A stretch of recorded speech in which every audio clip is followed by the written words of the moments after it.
It's Tuesday, the 9th day of riding, and will we see a winner today? I think we probably will. But we've been focusing a lot on the front of the race, so we're going to take a quick moment to just look a little bit further back, because it's the closing of Parkour 2 at midnight tonight. So we've only got a small amount of time, well, another 10 hours or so at the time of recording. It's 4 o'clock local time, and we've got a load of riders still pushing to hit Parkour 2. Now, from rough estimates, we can see with these sorts of people have done around 2,000, 2,200 Ks. With 10 hours to go, people could probably do 180, 200 Ks, something in that region, which would be impressive, frankly. So I think we can see the kind of cluster of contenders here. These people are probably still very much in it.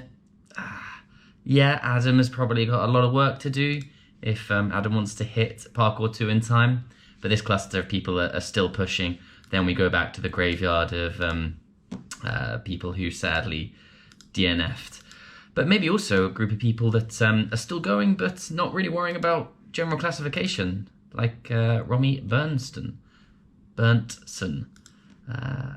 which is a heroic thing to do. I think last year when I attempted this, I met Lisa Pfeffer, I think her name is. I think she's maybe a specialised rider. And she ended up riding a slow but steady race to the end. And she's just done something similar on the Hope 1000. Slow, steady, but keeping to the rules, riding in the spirit of self-supported racing, which is just really cool. So we've got this. This is a race within a race. This bunch of riders aiming to hit Parkour 2 before midnight local time. Then you can see a real big, nice bunch of folks here, including, I think somewhere in there is my friend, Fran Scott. There she is, kicking ass. Worth talking for a minute, maybe about the green leaderboard, which was introduced last year as a way of encouraging people to not fly to the start and from the end of the race. So it's reserved for people who commit to not flying, basically getting a load of expensive and complicated trains to and from the start and end.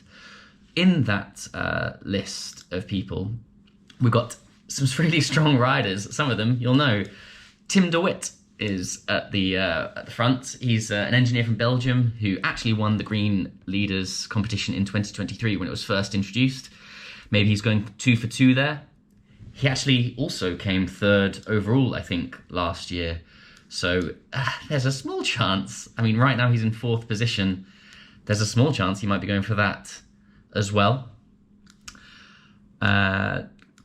Second in the Green Leaders jersey is Ben Chadorn, I think. Yep, here we go. He's 7th overall, and he's 2nd in the Green Leaders jersey. He competed last year, but had to scratch due to a crash in Greece in Meteora, which incredible that he made it to Meteora. I sadly didn't make it to Meteora when I tried it last year, but man, does Meteora look beautiful. There's all these little monasteries on big rock formations that are hundreds or thousands of years old. They look totally beautiful, almost alien-like structure, almost like a different planet. So congrats to Ben for having an excellent ride last year and also an excellent ride this year, looking like he might be 2nd in the Green Leaders jersey. In the Green Leaders jersey? It's not Tour de France. In the green competition.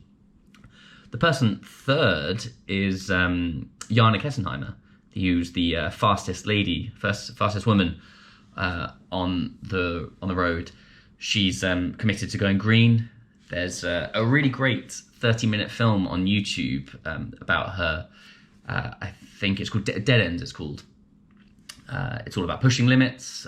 It also discusses her past challenges with eating disorders. She talks about it quite frankly. And I understand that cycling can attract, it can lead to some unhealthy relationships with food because coaches historically might want you to lose weight to compete. And then And maybe there's also a bit of an addictive personality that comes with chasing things like this. She talks really frankly about how she was scared about focusing and being so obsessive about sport in the same way that she was obsessive about food. But she's found a way to channel it into ultra endurance, which is just really cool. Worth looking up here. Yeah, Dead Ends. It's 30 minutes. It's in German, but English subtitles for folks like you and me. I'll also, just while we're talking about things a little bit further back, we'll just talk about a few reasons for scratching. There's lots of stories about knee pain. That seems to be a common theme for people scratching. I don't know if I can, yeah, here we go. If I just go over to scratches, we can, I can't show you. There we go. Yes, knee pain, saddle sores, fatigue, cracked frame set. That's tough for Marius. Hopefully Marius didn't come off the bike and stayed safe. I've also had a voice note from my friend Fran Scott, who's, I just mentioned, she is struggling with grip strength, which is something I'm really used to. Last year, I rode for 5 days and I quit just before Slovenia. I quit because of knee pain and fatigue, but and I didn't realise the damage I was doing to my hands for probably a good few, maybe 5 months afterwards. I was struggling I couldn't cross my fingers. I didn't have the dexterity and in my nerves to control my fingers to do this because I'd put so much pressure on sort of the heel of my hand. She's struggling with that. She says opening packets of things, like packets of Haribo, etc., are a challenge at the moment. So hopefully, I've been reassured by a doctor that the feeling will come back, which is reassuring. But that's a common thing, and I imagine lots of people might be having hand grip, nerve damage all over the place. Lastly, to not make this video too long, but let's go back to the front of the race for just a minute. We have almost certainly got Robin finishing in the next few hours. Christoph is behind. I don't think he's got enough road to catch up, but he looks like he's in a solid second place. But let's work backwards for just a moment. Tim DeWitt has got a huge average moving speed. I think I just checked him out earlier. Let's just get this right. Here we go. Average moving speed is of 22 k's an hour. I was a little bit higher earlier, but actually 22 k's an hour is really strong. Here we go. 22.2. I think Christoph might be doing something similar. Okay, yeah, they're doing something similar, but I was really impressed with how hard he's working. Abdullah, obviously he struggled with mechanicals.